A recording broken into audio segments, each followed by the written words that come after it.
Hello, MotoAmerica fans, and welcome to this latest edition of Off Track with Carruthers and Bice.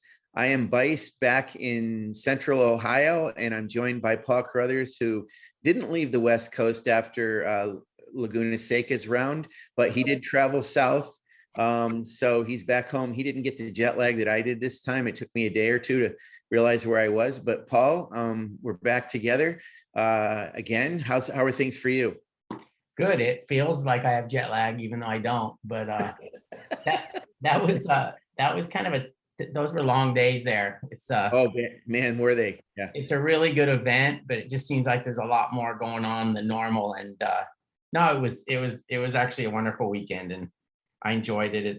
It's always nice when you get like Kenny Roberts and Eddie Lawson and Wayne and Bubba Schobert, and you get those kind of guys coming to your events, and kind of makes it a lot more fun. And those guys are it was cool to hang out with them a bit and help take care of what they're up to. So no, it was good. I came home, and yeah, I really like watching the Tour de France or France, and I also like watching the British Open. So I've got those going in the background at my home office, and I check on it every once in a while. But no, everything's golden here. A couple of weeks before we go off to the great, what is it? The home of 10,000 lakes. That's right. That's right. And if you look at Brainerd from a map, I was looking at it, I was like, oh my gosh, there are actually a lot of lakes around there. But when you're there, the thing's surrounded by trees. So you really don't understand that there's like waterways really near there quite a bit. It really is like that. And that area is completely vacation land. Yeah. 10,000 seems like a little overkill to me. I don't know if it's like they count puddles in the fall or something, but 10,000, man, that's a lot of lakes.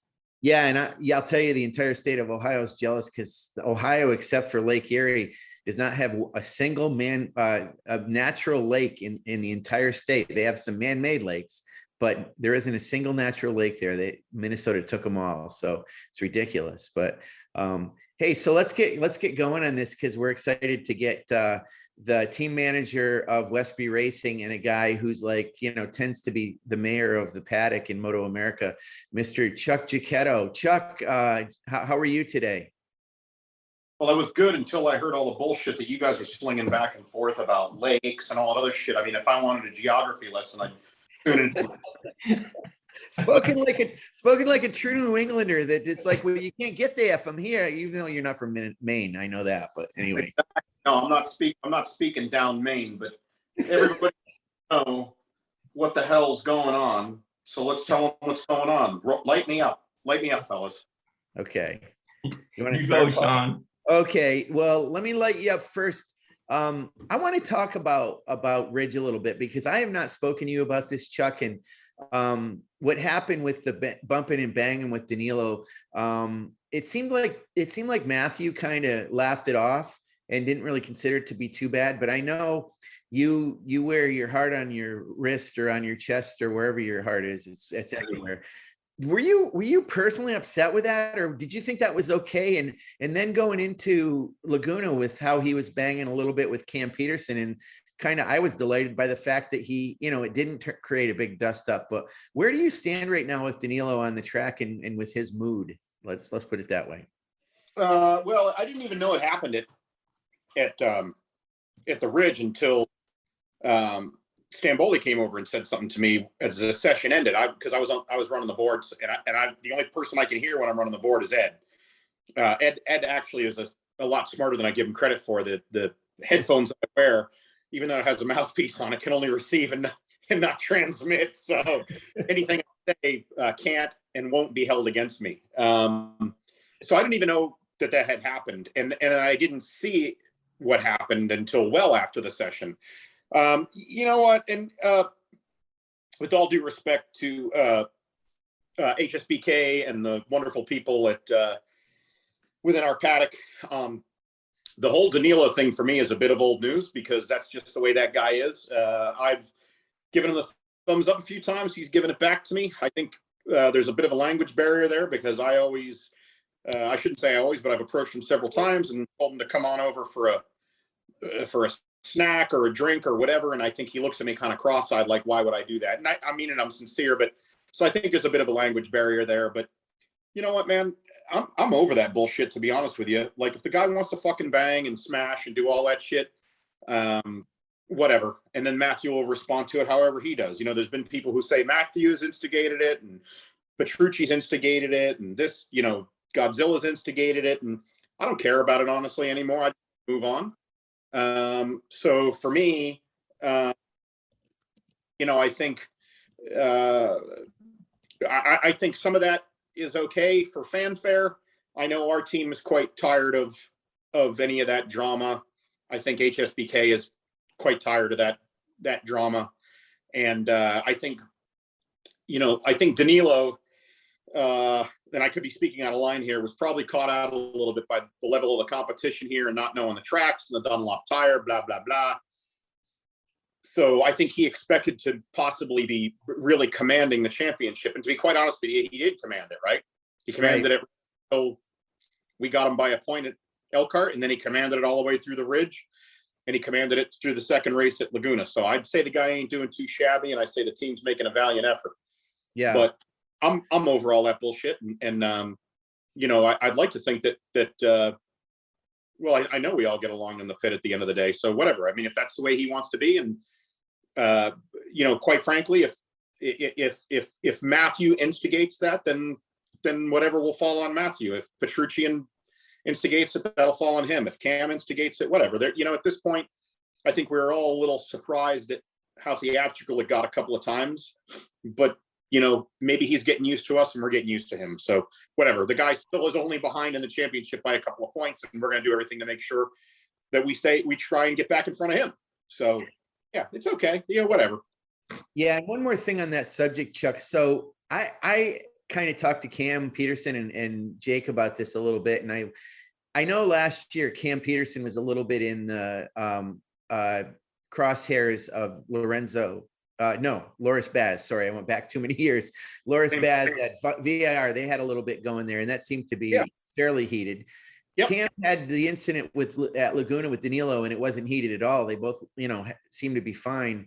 What do you think the thing is with Matthew? You know, well, I mean, obviously we know VIR. There was obviously right there on the final at start finish. It was a situation with Matthew, and then it was at Ridge. What is it? Why is it Matthew and Danilo? And I think it's over now, but why was it like that? Do you have an insight? It's not over. It's not being over. Okay. It's not even close to being over. I think, and I'm not trying to fuel it. Like I said, I just assume let it go by the wayside. But in my opinion, Matthew and Danilo for a few races were tweeners, if you would, where even though Jake has obviously set the precedence for the field yet again, which we knew he would. And, you know, I just think that those guys were at the same speed, both of them having a few issues, both having some lucky moments, both having some bad moments. And I just think they fell upon each other all the time. I think Danilo's a guy who's not going to accept a rub from someone else. And then when he rubs somebody else, he thinks it's okay. And vice versa with Matthew. So I can't tell you what goes on track other than what's recorded and what I see. I was showed the film at the Ridge. It didn't look like Matthew did anything to me. If Danilo felt different, well, he let it be known. So that's fine. You know, Matt's a big boy and we're all big boys. And if that's the way those guys are going to play it out, then they can play it out. I believe again that you know, everything was okay, right, on the podium, but then afterwards, you know, there's a protest or a question about the finish, you know, whether Cam exceeded track limits or whatever. And I don't know. I don't want to comment on it because I don't know anything about it. It's not my business or anything like that. So those guys are all huggy and kissy face. And then afterwards it's like, okay, but this is going to happen. And who knows, you know, the team principal could have lodged that protest, and that's fine. You know, Bobby or Farach or Chabati, any of those guys. So again, maybe we would have done the same. I don't know. But it's irrelevant. But I don't, you know, Sean, don't get me wrong. I'm not in a bad mood or anything like that, but I don't give a shit who gets along with anybody anymore. You know, we got a hard season upon us, probably the hardest one we've faced in a long time. And we just need to fucking get going, you know? Yeah. So all that stuff is good, and it's good for the press, and you know, but if we take a minute to focus on that, we're taking our focus off doing our job, and we're going to be in trouble. All right, I'm going to talk a little bit about some of the racing then. I'm not alone in my belief, and it's obviously a fact because it plays out race after race, but Jake Gagne wins these races on the first lap and the second lap. And what do you think it is that, I mean, obviously he goes fast on the first lap, or faster than the other guys feel comfortable going on the first lap. And if you get a bit of a gap on the first 2 laps, we all know all you got to do is go the same speed as the guy chasing you and end up beating him by that gap. What is it that he's able to do that they're not able to do? And I mean, I think in order for those guys to try to beat him, somebody's going to have to step up and actually go his speed in the first 2 laps. Mm-hmm. Right. What is that? Is it confidence? Is it bravado? Do you know? Well, I think it's a few things. Now, are you asking me about the rest of the participants, or are you asking me about Jake Gagne? Well, I'm asking you about Jake Gagne as it compares to the rest of the guys trying to beat him. Yeah. So knowing what I know about Jake Gagne, and don't get me wrong, Jake and I would consider to be very, actually wouldn't say very good friends, but good friends. He's always been a good friend. He's always been a supporter of me and me of him. His parents likewise. And then, you throw the Stambolian attack and Yamaha factor in there. So he goes from winning a championship to kind of muddling around on some Honda stuff, going overseas, getting the shit knocked out of him, comes home, jumps on the shabby bike, probably post decent results, breaks his ankle, blah, blah, blah, all that other shit. Then all of a sudden, shwing, he gets this notice because JD Beach is going to go do something else. There's absolutely positively no way you can't be up for that. So he went in the first year, he got all slapped around, and they changed some crew around and things of that nature. In the off season, Richard got with him, the team got with him. They said, you need to change A, B, C, and D, whatever those may be, if you want to be successful on our bike. Jake obviously elected to do that. And I'm not saying it wasn't a compromise between both parties. Each party complements each other.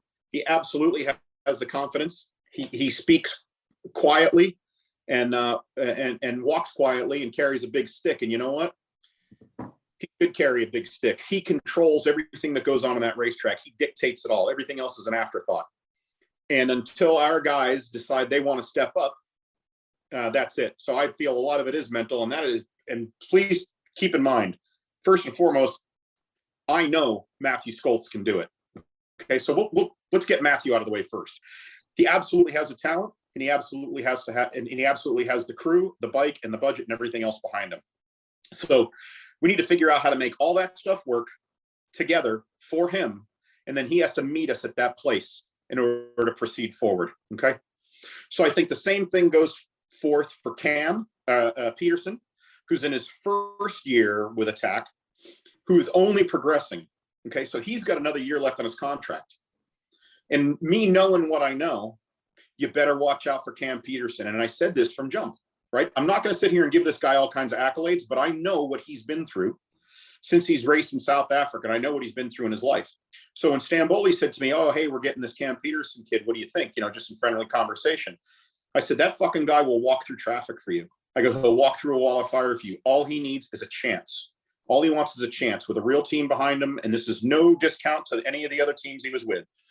But the YMUS Fresh and Lean Attack team, Progressive, or whoever they are at this point, besides a bunch of ass kickers, that will instill confidence in anyone. It'll instill confidence within that team.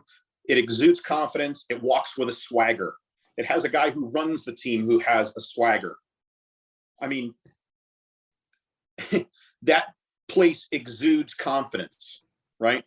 So even if by some stretch of the imagination, the thing's a pile of shit, which it never is, it's never a big deal. It's never a big deal. Those guys got crushed at COTA per se and crushed at Atlanta per se. There's no panic. There's no fret. There's no worry. Those guys go back, they go to work, they do what they have to do. They smash a tank straight, they bend a frame straight, they put new wheels on it, they build a new engine. The rider goes back, he gets back in shape, he gets all hemmed up, and here they come again. They're a bunch of tenacious robots, and that's the way every single person needs to be. That's what's happening with Petrucci now. Okay. He's getting a bit more tenacious. The settings are starting to come to him. So now everybody needs to work on that first lap. And then after the first lap, they can work on the second lap. And then after the second lap, they can work on the third lap. And then after the halfway point, if they're still within a second of Jake, they can attack. But until they conquer that first and second lap, it's over. It's over. We're beating ourselves. And I'm not saying Jake's infallible, because he's not. He's not. And his bike and his crew are great. But I also believe that our team, crew, and bike are great. I believe that Cam's team, his crew and bike are great. I believe that Petrucci's team is great. So, and keep in mind, we're only talking about those guys. And if you want to spread it out a little bit, we definitely saw some shit this weekend, didn't we? Right? We saw the 54 bike, we saw the 66 bike, and then whatever Barbera's number is. Those guys are coming. So if the 2, 3, and 4 position bikes that are in the championship right now, I'm not telling their teams to tighten up, but this is what I'm saying to myself about our team. We need to get this package well-rounded and molded together. Otherwise, Jake is going to set sail yet again. Okay. And believe me, it's not anything that we do to Jake. It's what we do to ourselves. It's how we help ourselves or how we hurt ourselves. He's on a different planet right now, but I also feel that the other guys are at least on the spaceship on their way to the other planet. We still have a chance. You know what I'm saying? Mm-hmm. So it's just ticking the last few boxes. I really feel if my guy, Cam, and Petrucci can get the first 2 laps down, just like Jake does, now you're going to see some racing. And when's the last time I was ever pressured? Yeah. Well, that's the thing I don't. So Chuck, why is a couple of years ago, we would talk to Matthew, and, you know, it was kind of like, if not for Cameron Bobier, then hey, what could happen and who would be there? Now it's a little bit, if not for Jake Gagne and Cam Bobier. What's that? I'm tired of that shit. Yeah, exactly. It's like, there's always going to be somebody, right? Absolutely. Why not Matthew Scholtz? Exactly. That's a really good point. What he is the first one to tell everybody that he doesn't get good starts. Can that be fixed? That's up to him. Okay.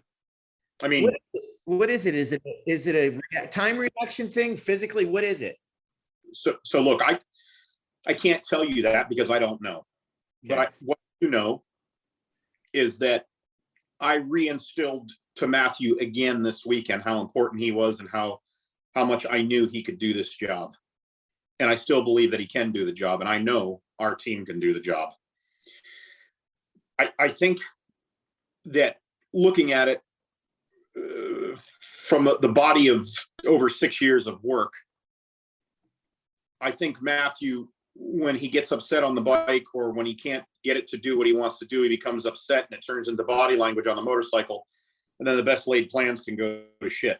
So it doesn't matter how good the setup is or anything. If a guy's pissed off and angry, like he clearly was on Sunday, you know, settings can get pushed out of whack. I know that every time that guy gets on the motorcycle, he gives everything he has. I know he does. But we need to have a comfortable union between that and between what we're able to give him on that given day. Now, we've made a lot of changes. We've made personnel changes. We've spent plenty of money. We've got plenty of parts. We've got updates to updates to updates. So now it's time to arrive, right? So the starts, I can't tell you technically what goes wrong, if anything goes wrong, but nor can I tell you if it's Matthew. I think it would be horrible for me to come on here and just go, Matthew's the problem, because I don't know that. And what I can believe is that our guys are working just as hard and as diligently as they can, along with some people at Attack helping us, YMUS, Magneti Morelli US, YME. Everybody's involved in this, but I just don't think that we've centered in exactly where we need to be just yet. But I will tell you that I know that Ed and the rest of the team are working very hard to figure out why we have these problems. Now, I don't know what happened this weekend in regard to Matthew's starts. The first one, obviously wasn't the best, and the second one was even worse. I don't have an answer for you guys. I know that just like most of the time, once Matthew gets going, his pace is the same as the top three guys. And it's tough to look at it at the end of the race. You can compare it with a Jake or with a Bouvier, but at that point they're on cruise control. So maybe they got another second, they can reach back down in and get where we couldn't. I'm not sure. But, I think we're all waiting for Westby Racing to arrive. I know I am. Trig and I just spoke about this the other day. And we're all hungry. And you can't say that the kid doesn't want it, because he does. Because, he threw himself down. Well, I say this proverbially. He threw himself down on the ground trying on Sunday. I know Matt didn't want to throw himself down on the ground, but he was riding hard and he took the front. And those things happen when you're racing. So disappointed for the team and for Matthew, sure, but not angered at the fact that he tipped over. I mean, Matthew's really not a crasher. He was a few years ago. He's not now. Do the stars all have to be aligned for him? I don't know. When you look at the guys in MotoGP that are on Hondas, only one guy was able to ride that motorcycle, and it has proven to be true, and that's Marc Marquez. Is there only one guy that can truly ride this R1, which would be a Cam Bouvier or a Jake Gagne? I don't believe that to be true. Are there some teams out there, other Yamaha teams, that are doing things differently than we are? Man, not much differently. Not enough that we think will be a difference. We all have the same parts. We all have the same pool of resources. We are closer than we've ever been, but we still need to be closer. So I wish I had solid answers. It is frustrating. Again, I won't speak for Matthew, but I know it's absolutely frustrating for him. But the more difficult thing is watching the points tumble away. Yeah.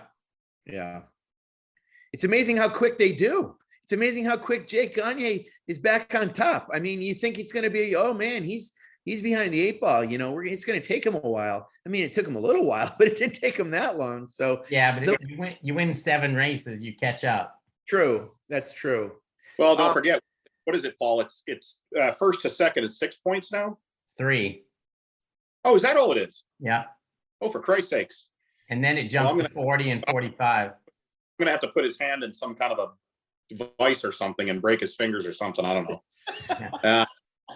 I just think, honestly, from watching Jake, he gets on the motorcycle believing he's going to be in the first turn before anybody else, and he knows he can do 2 faster laps than them, and he knows he can do a faster lap later in the race, but only if he needs to. And you have that kind of confidence going on the line that you're going to be in turn 1 first. Those other guys have to get that same confidence, and they have to do it more than once, and then that'll happen for them. Mm-hmm. Mm-hmm. The thing that amazes me about Jake Gagne, though, is it wasn't that long ago that we were hearing and seeing and watching situations like he's too hard on the rear brake.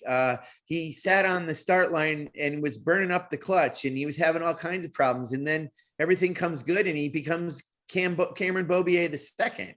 I mean, he had to fix some things. He did fix some things. You look at somebody like, I don't know that Cam Peterson's got much that I can see myself as far as his game. And I feel the same way about Matthew. I don't really look at, maybe the starts, but I don't look at Matthew. When I saw him, what he did in qualifying 2 at Laguna Seca, I'm exaggerating, I'm sure. I've never seen that guy with his head down that far, that close to the tank, going that fast without any kind of worry. It didn't even look like he was ever going to, on the edge of crashing or anything. I'd never seen anything like that performance he put in to get on the pole. What do you think, Chuck? So I asked a member of our team before this weekend, I said, so just so we're clear, I use a lot of analogies and a lot of different analogies, trying to make Sometimes they're dirty too, but anyway, go ahead. Okay. I'll tell you. So I said to this guy, I said, hey, guy, is there some time that you feel that we're going to arrive like Cole Trickle did in the Days of Thunder? I got faith. I have faith in you, Cole. The cars will drop, off the top line down onto the apron. They are all going to fall down into the bottom of the apron. You just mash the gas and ride through the smoke. And that's all we need. I know when I raced, even as little time as I did, there were some times when I literally held my breath going through corners to hope that I made it through the other side. And when I did, my lap times got better. I don't know if there's a time like that for Matthew or for these other races, but if there was ever a time that happened, to me, it would have been on that lap that he turned. So there, we used to have a guy, and I'm sorry I'm getting long-winded with this. We used to have a guy that worked with us. His name was Herschel Oxshire. And Herschel was a machine all to his own. So exactly 1 year ago, we started to get the program really turned around. And we found a bunch of stuff electronically, and Richard helped us do that, Stamboli. So there were some settings changed.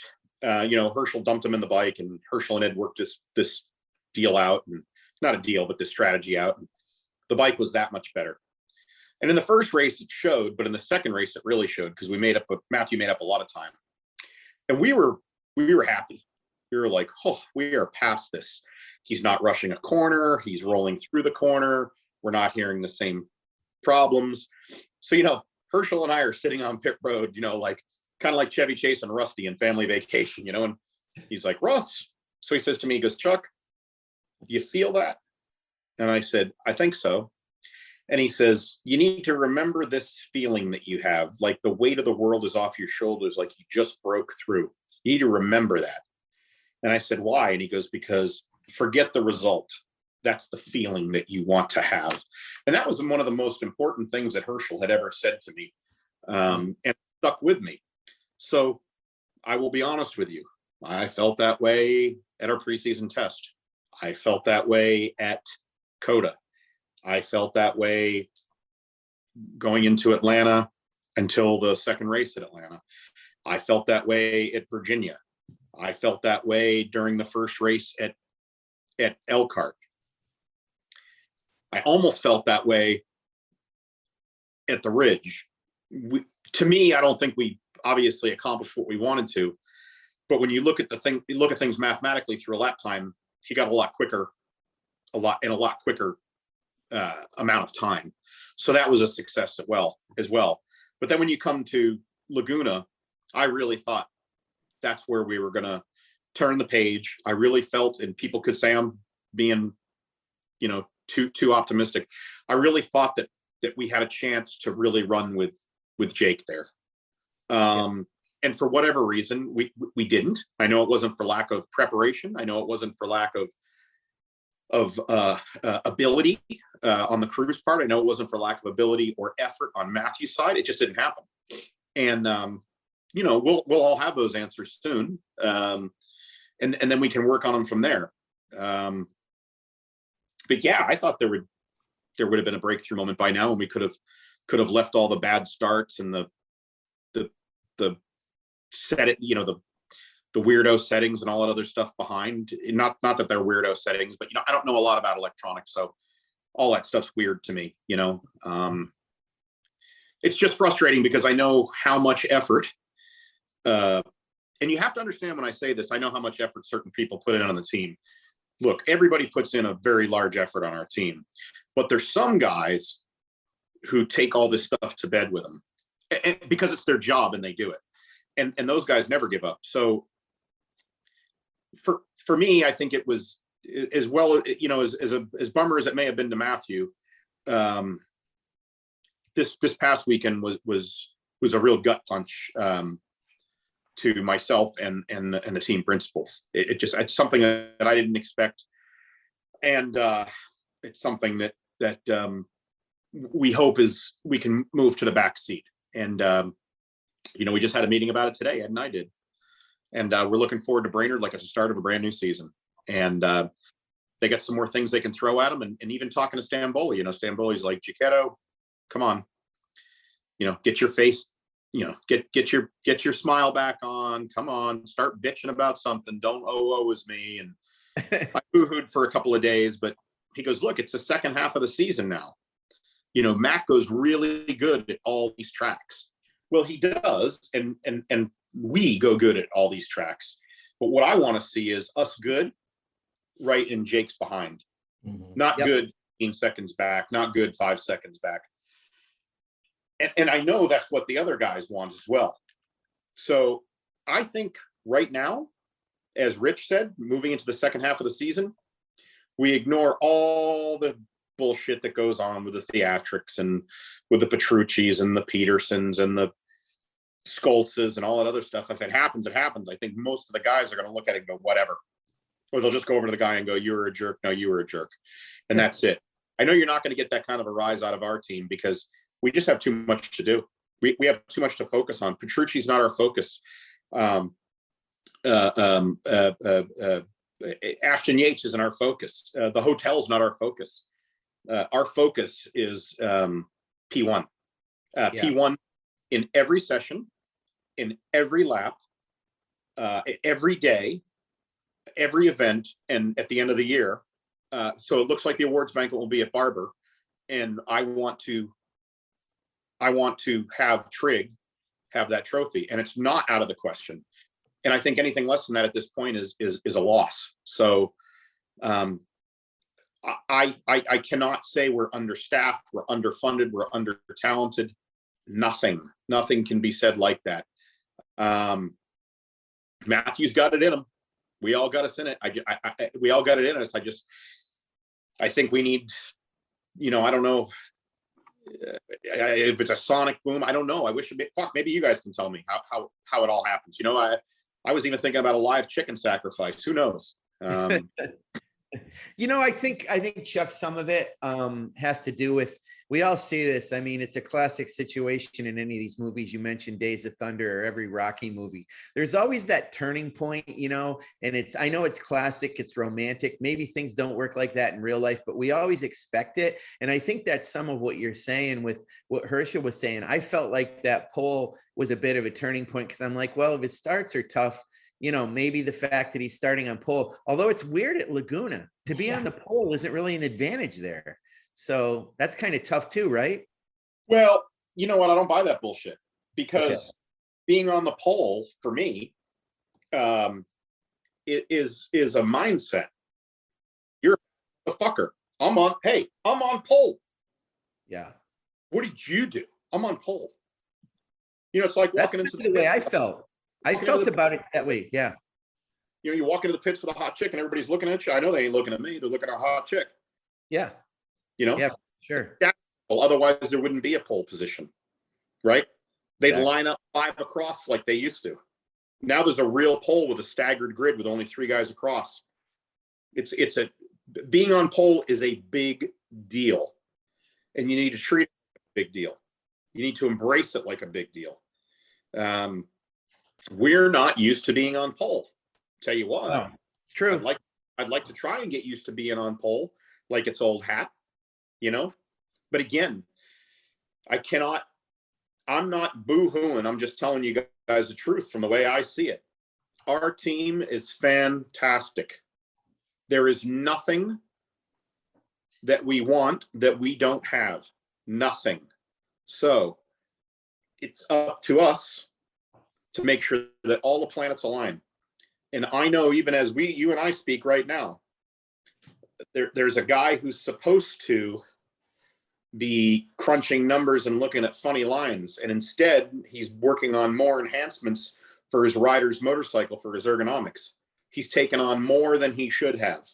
He's doing an exemplary job. He's pushing extra hard. The guys on our team who come in by the weekends work extra hard and make the push. I think they'll push harder now that we're even at a little bit more of a deficit via points wise. They know the motorcycle hasn't gone to shit. Maybe Matthew had an off day. I don't know. Maybe he had a stomach bug. I haven't spoken to him since the end of the event. He come over to me and and apologized for tipping over. And I was like, yeah, whatever. I mean, I didn't say, yeah, whatever. I was like, yeah, thank you. But at that point, I didn't have much to say to him. And what am I going to say to him? Like, hey, it's okay. Don't worry.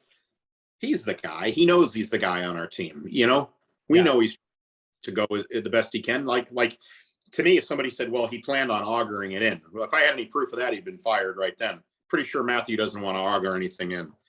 You know, he might want to auger his game controller into the TV every now and then or something like that. But he's a fighter. I mean, he told me right before the race, you know, when he was going up into the motorhome, I looked at my grab and I go, hey, you're my fucking guy.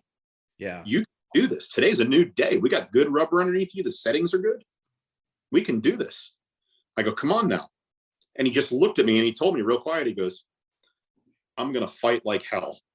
And in that race, he fought like hell. And don't get me wrong. He fell asleep or something happened at the start because it was like he was rolling out for the Dairy Queen.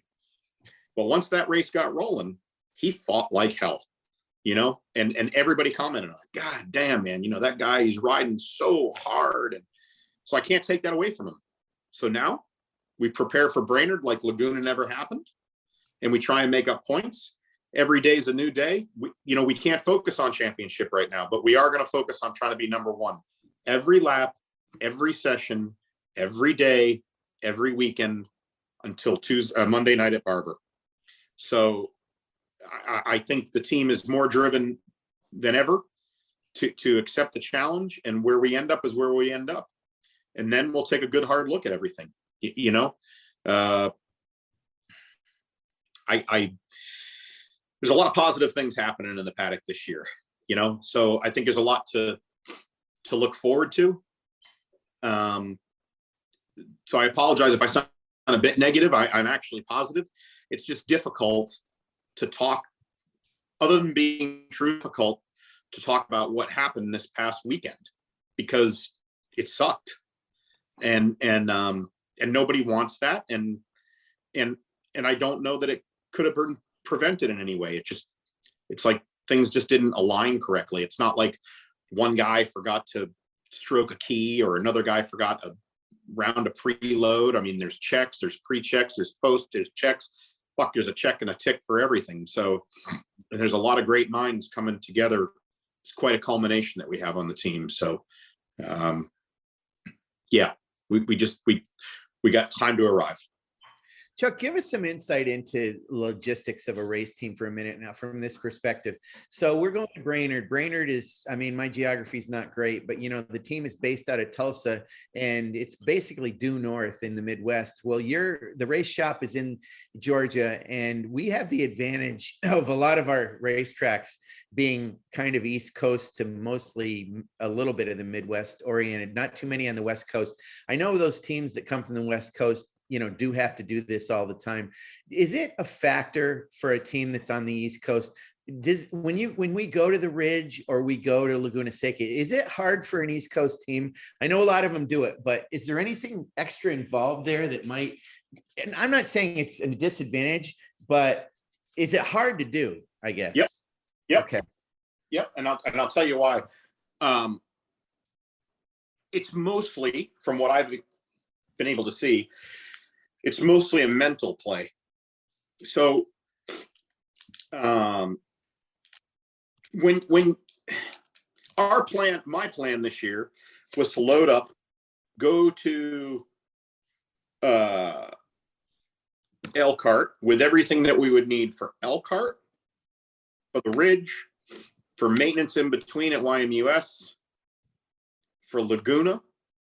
Then we would go back, the truck would go back to YMUS for work before Brainerd, then go directly to Brainerd. Then it would go directly from Brainerd to a test at Jersey on the 8th and 9th of August, and then home. Mm-hmm. Well, we have more than enough supplies on the truck, but after a while, it just weighs on you, man, because you're not home. And that could be a part of me being immature and not being used to being out of my element. But when you only have a few hours to be home, for me, it makes a big difference. You know, like I'm jet lagged, and it's like, you don't travel enough to be jet lagged. You only went through 2 time zones, you fucking sissy. You know what I mean? Like, fuck's wrong with you? Get a grip. So, but it does. And I mean, dude, there was a time in between when I went and spent some time with a friend of mine in between the Ridge and Laguna, where I was like, I should have gone home. Here I am, fantasy land, with this beautiful woman, with these beautiful beaches, with nothing but time on my hands and a pocket full of money. And I'm like, I need to go home and be with my dog and work on my motorcycle and rub on the truck. And everybody's like, Eva, you lost your mind. What the fuck is wrong with you? Come on, get your shit together and let's go. So by the time we got down to YMUS, I was like, woohoo, here we go. Now we're ready to rock again. And then by like Saturday evening, I was like, I want to go home. So for us, there's some stuff on the truck that we overloaded on. So when you're on the road, you're like constantly riddling through all these boxes, moving. It's like a shell game, move this to get to that, move this to get to that. But I never really feel really good about it, because when I come home and we unload the truck, there's a slot for everything. So the shop goes from being empty to full up again in a really short amount of time. So yeah, I think there's a clear advantage to us being on this side of the country, where the truck gets home the next day or shortly thereafter. Stamboli probably makes it the hardest on himself in regard to driving, in regard to his stuff moving around, but that's why he does it. He wants his stuff around him all the time because it makes him feel better. It gives a lot of confidence, and you can constantly monitor what's going on. And if you have an idea in the middle of the night, he's 45 minutes from his shop, you go up there in the middle of the night and start messing around with something. So yeah, again, it's only 2 time zones, but no, I feel we have an advantage being on this side of the Mississippi, for sure. I mean, look, dude, if they, not to be a selfish asshole, but if they got rid of the Ridge and Laguna and said, hey, we got another track in Tennessee, there's a new track coming in Tennessee. Oh, we're going to go to Tennessee, and then we're going to go to, I don't know, Pine Park, Kentucky. There's another racetrack there, or wherever the hell it is. I don't know. I'd be okay with that. I'm sure it'd be like, come on, guys, you guys are killing me. Or, the Michael Gilberts and guys from out that way, right? But yeah, no, being selfish, no, I think it's great. And I think that plays into where we are a little bit in regard to why Matthew and the team does better at these races. I think it clearly does. Like, is Matthew and the team not a Ridge team? I don't know. What's consistent with those two events? What's consistent with those two events is the distance, is the travel, is the time zone. I don't know. I'd hate to have an excuse like that was it, but that there's something to be said about that. Probably not. It's probably not a reality. It's a convenient. It's a convenient excuse, Yeah. But yeah, no. So no, I mean, Oldie just arrived back early this morning with the truck. So we're happy, man. We're unloading, and the bike was just dinged out a little bit. So like we're excited to get back going again. Maybe Stamboli's guys are like, oh my God, we got 13 days until we have to drive all the way over to Brainerd again. And then after Brainerd, we're driving back. And then we got to drive back to Pittsburgh. And then after Pittsburgh, I mean, those guys got some miles to do. Yeah. So yeah, I think there's something to it logistically, for sure. Yeah. So we're gonna get ready to wrap up here, Chuck. But we would be remiss if we didn't ask you this. And Paul, I'm gonna ask him this one question, which if you think Paul or Chuck gives complete answers for this, I think this question might go for the answer might go for the next 2 hours, Paul. So just so we're ready. But Chuck, give us a state of the state for the Medallia Superbike Championship in America, the competitiveness, where it's at in the world, how we're doing. Just give us a state of the state from your point of view. So for me, the series this year has taken a massive step upward and forward. The fact that Petrucci's here full time, I'm not saying that is the primary reason. That is one good reason. Those guys came in and made a hell of a footprint and took a hell of a swing at everybody. And it's legitimate. You see all those red pants running around and stuff like that, and you hear all the funny voices. So that's legitimate. The other thing that that has helped us immensely with the series this year is the return of teams, and with teams bolstering. M4, I believe, bolstered their situation this year in the off season. Their bikes are certainly quicker, and the electronics seem to be coming around a lot better. Escalante is doing a really nice job for him. Unfortunately, Jake was doing a nice job, but he got injured. You got a guy like Scheibe who keeps coming back for more, and he's got Ashton Yates on his bike. I think that breeds some new flavor into the series. I like Ashton. I think he's doing really well. We got better in the off season, and we tested a lot more in the off season. So I'm real proud of what we've been doing. In that, we tested alongside of Stamboli and Attack, which made them work harder and made them get better. In regard to the attendance at the track for the Superbike stuff, I have clearly seen a difference in every track that we've been to. Now, I'm lying if I tell you that I know there's a difference. I only know there's a difference when I read the reports that come out. I work the pit board this year, so my ass stays parked in the pit box most of the time, but there definitely has been a larger volume of people. I can tell from having conversations with myself, John Ulrich, Chuck, and Richard Varner on States of the Union conversations that our reach digitally has increased immensely, and especially overseas. So I'm very, very excited about that. I would say that we have almost too much action at the track right now, so there's a class for everybody. I think that has helped the viewership. I'm not really keen to have all those classes run, but I understand why we're doing it, and that's all part of it. I think the level of professionalism by MotoAmerica has gone up in some areas. I know that I have had some grievances with some of their protocols and with some of their actions, and they've been handled expeditiously. Some to my liking, and some it's just tough shit, Giachetto. You got to change. The parking that has always been a bit of an issue seems to be leveling itself out this year, so we can get in a lot quicker, and there's not as much drama, so that's nice.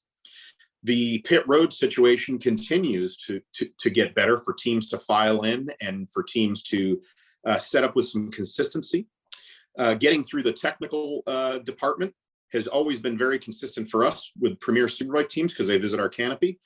But I can tell you from hosting several other riders on our team that going through tech is not an issue. It's not a ball breaker anymore. And part of that is because tech is, I think, cooling their vibe a little bit, not being as aggressive, still docking and banning where they need to. But I think people are also showing up to be a bit more prepared. As a whole, I think the series has gotten a lot more consistent. And I think with that consistency, those guys will have some more doors that will open for them in regard to making choices and changes for the future.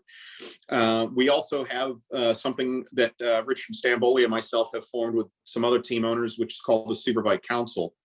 It is based on the Premier Superbike teams who are team entrants within our series.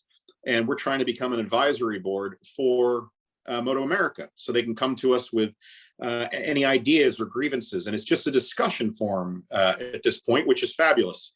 So we got some really nice things in the works there. And I'll be honest with you, whatever grievances we have trackside with each other, or riders bumping into each other or flipping each other off, or, sticking their tongues out, or whatever stupid shit we all do, all that stuff seems to be set aside in these meetings. So I'm proud to say that is going well. And that, we're going to have our third meeting at Brainerd. So, maybe if you have Stamboli on or Bobby Scheck or Richie Alexander or Chris Ulrich, all the guys that are members of that group, anybody who has a Premier Superbike entry, of course, can feel free to discuss it. That is a great step forward, and it has been very well received by the partners at MotoAmerica. So that makes us feel really good. It feels like we have some skin in the game. And I think there's plenty of good to look forward to. I know that Trigg doesn't feel like he's going to slow down, and I know I am slowing down with my age, but I certainly don't want to slow down. I mean, I don't think there's going to be much of an off season. So yeah, I would say that the state of MotoAmerica in regard to the Superbike series is flying. I think there's going to be some more entrants next year as well with real Superbikes. So I'm proud of the entrants there, and I'll be proud of the new entrants that come along. All right, I think that's enough, Chuck. Good. Hey, I appreciate you coming on, and Sorry for my oxygen. no, I think it's perfect. I mean, the fewer questions Sean and I have to ask, the easier it is. I could have gone to the bathroom twice. I didn't, but I could have, which you Dude, know, I'd at have picked my age, I probably need to. But yeah, it was a great podcast as always. It's always fun to have you on. I always enjoy talking to you in the paddock, even though you call me Sean and you call him Paul.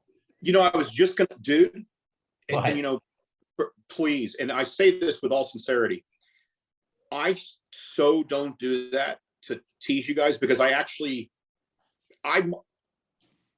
might take offense to it if somebody did it to me as much as I do it to you guys, but it's like almost like a Prevagen moment for me, like that commercial, because your brain's not working the right way. So, dude, I've done it to Oliver a couple times. I've called him Herschel, and he's almost blackened my eye. So if I have 2 black eyes in 1 week, and obviously you've caught me and Sean's caught me, or Sean's caught me, Paul's caught me, whichever one is which. Yeah, we're good with it. We don't care. I don't mind being called Sean. Well, I was just going to say, I think Paul minds being called Sean more than I mind being called Paul, but maybe it's even. So I think we're okay. Either way, it's all good. I think we're good, boys. But again, thank you, Chuck, for spending some time with us. And obviously, we'll see you in a couple of weeks in the great state of Minnesota. Hey, thanks a lot for having me, guys. Thanks, Chuck. Peace. Bye-bye.